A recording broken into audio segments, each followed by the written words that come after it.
Hi, I'm Ellen from Ellen of Ochre Okra. This is Chioma. Say hi. And today we're just looking at our raised garden bed project we've been working on. So this garden bed was already on the property. It wasn't in use. It had some hedge clippings in it, but that's about it. So we've brought it up to be the main or the most directly accessible kitchen garden for the occupants of the caravan. So on my plan, I initially had it right next to the wall here. But as this plinth area sort of settled, the grass is growing over this area, and we've ended up with sort of a relatively distinct pathway here of this terracotta. So there was no real point of putting the garden bed on the terracotta when there's already a path there. And we're also going to have the deck coming out almost to where the end of this is, in terms of out from the caravan, not towards me, when we build the pallet deck.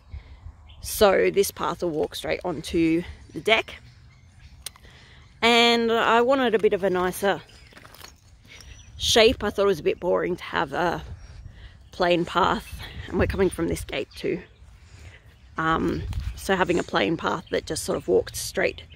Here I really wanted something sort of swerving and swooping, but what we'll do is we'll create from, see where I've started with these bricks, a sort of nice curve that goes around to the side of the caravan, the side of the garden bed, sorry.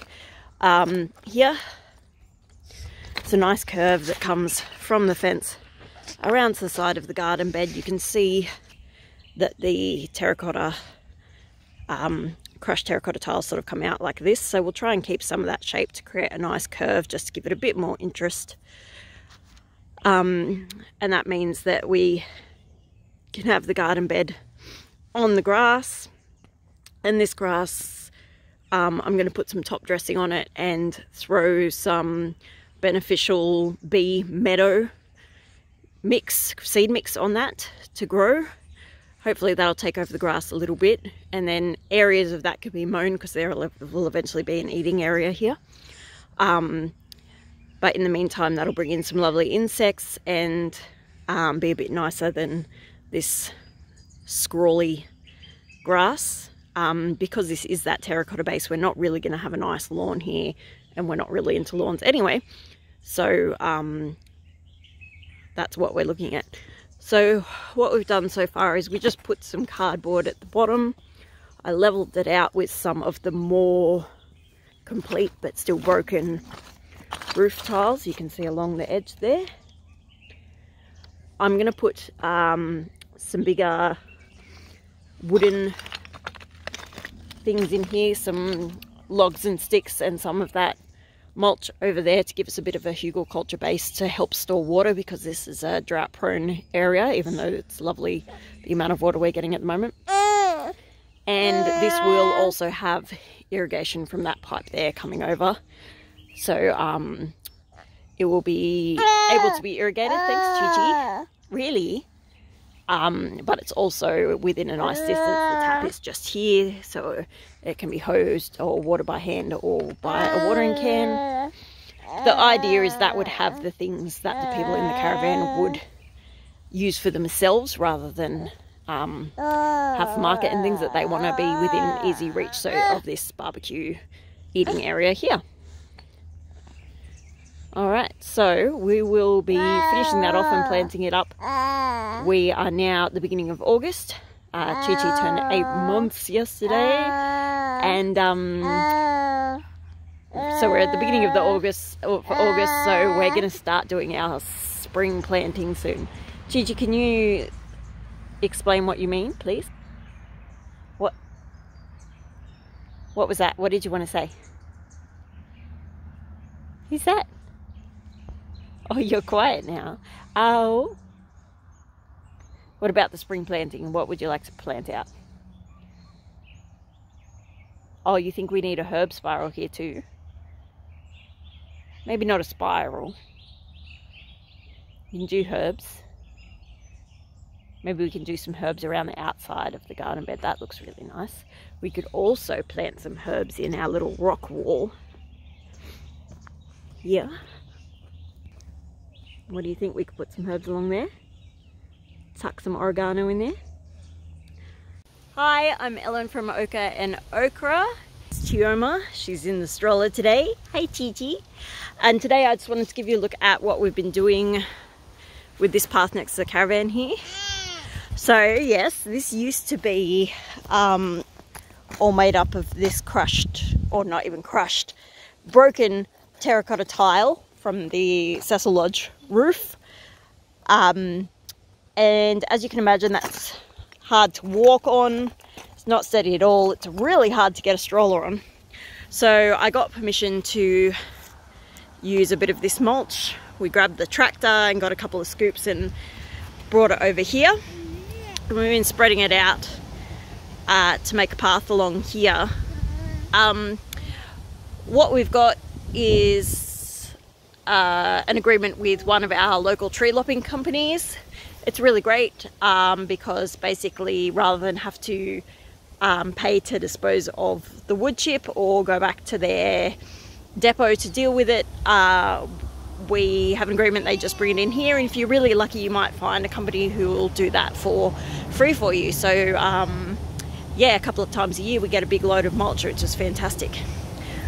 So I'm just spreading out this end bit.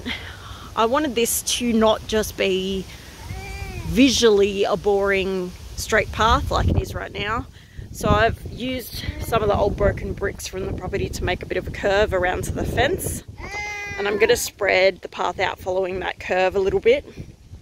And we'll do some plantings to make it a bit nicer as well along the edge where the rocks are.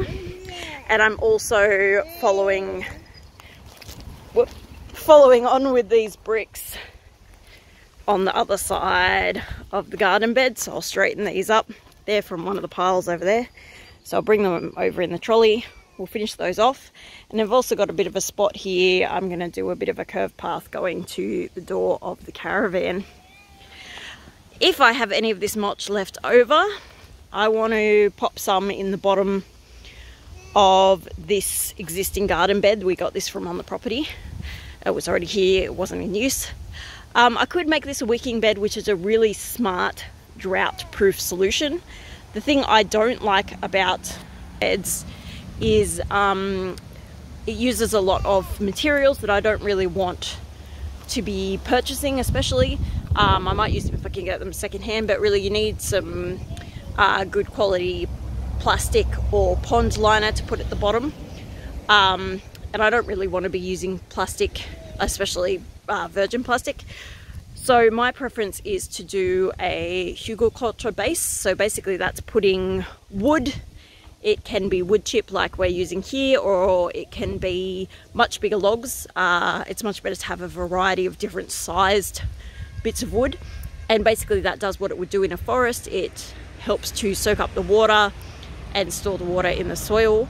The other thing I don't like about wicking beds is they're exclusionary, as in they're blocked off from the actual existing soil on the ground, which stops any of your positive things from the soil web that you want coming up into your garden bed. So in terms of microscopic bacteria, but also in terms of worms and nematodes and bugs and all those good things, you want them coming up into your system, and you don't get that with a wicking bed. Funnily enough, you do end up with some worms in there, but it's not having the same effect as having your soil interact with the soil on the ground. And also this way it will actually be improving the soil here, not just the soil in the bed. So if I have any left there of this pile, it'll be going in there, and I'll have a hunt around and see if I can find some bigger logs and things as well. We'll see how that goes. Thanks.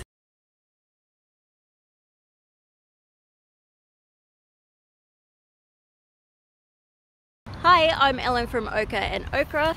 Here's Chioma. Hi. And this afternoon we are just having a look at filling up our raised garden bed. So I've leveled this out using some of the sand that we brought over here earlier. Very, very time consuming. I brought it up the hill in a trolley. And now what I'm doing is just using some of these bigger bits of wood I have. I'm cutting them to sort of manageable pieces using my little electric secateurs, and making a hugelkultur base for the bottom of this. There's two reasons for that. One, it's going to save us on soil and compost to not be filling this entire depth with soil. Veggies only need about 30 centimetres of soil anyway. And secondly, it's going to hold water for us. So all this wood is going to absorb some water when it goes in, and that'll be released back into the soil. And that's also going to break down and create some beautiful organic matter down there for us. So that's what we're up to.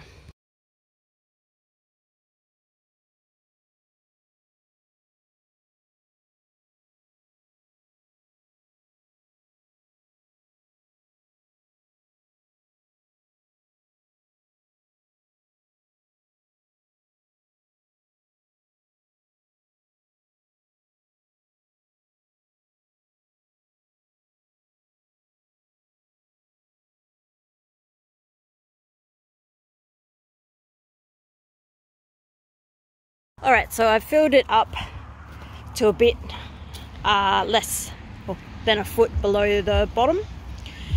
I've ended up putting this lantana on top, which is probably a terrible idea, but I've been going around the fence line, you can see it all along there, trying to get rid of it by cutting it back. I know lantana is one of the things even people who really want to grow organically struggle with dealing with it without using any sort of poison or Roundup. So if you have any ideas, let me know.